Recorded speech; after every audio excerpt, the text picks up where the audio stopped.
pirms šiem 2 gadiem, 2023. gada septembrī, kad Saeima opozīcija neatbalstīja deklarāciju, protams, pozīcija nobalsoja par valdības deklarāciju, uzstādījums, kad bija jau karš, visi šie riski bija, Trumps vēl nebija nācis pie vairs, vienīgā atšķirība, ja?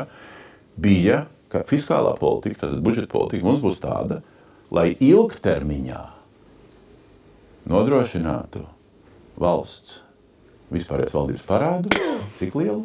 40%.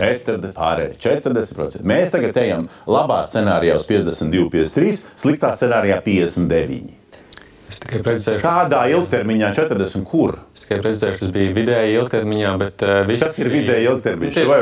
Kas ir vidējais Es ilgtermiņš? pilnīgi piekrītu. Es šim konkrētajam punktam nepiekrītu. Man viņš likās pilnīgi nevajag. Jūs visi viņu parakstījāt, jūs mānījāt, es nepiekrītu, bet tā ir mūsu valdība. Es varu arī paskaidrot, kāpēc tas punkts toreiz tika iekļauts tur. Viņš tika iekļauts, jo Finanšu ministrijai bija svarīgi, ka stājoties jaunai valdībai, esot pie varas, ir iespējams komunicēt ar finanšu tirgiem un norādīt viņiem uz konkrētiem skaitļiem, ko Pamānīt vēl tos tirgus ar 40. Es tikai skaidroju kontekstu, kādā veidā šis konkrētais teikums. Finanšu ministrija vienkārši nolika jūs, kā saka, uz izpildītāju status. Kam pieder varas? Tā bija tāda saruna, un tāpēc vienīgais veids, kurā es varēju piekrist šādu veidu teikumam, bija tikai tad, ja mēs viņu papildinam un norādam vidēji ilgtermiņā.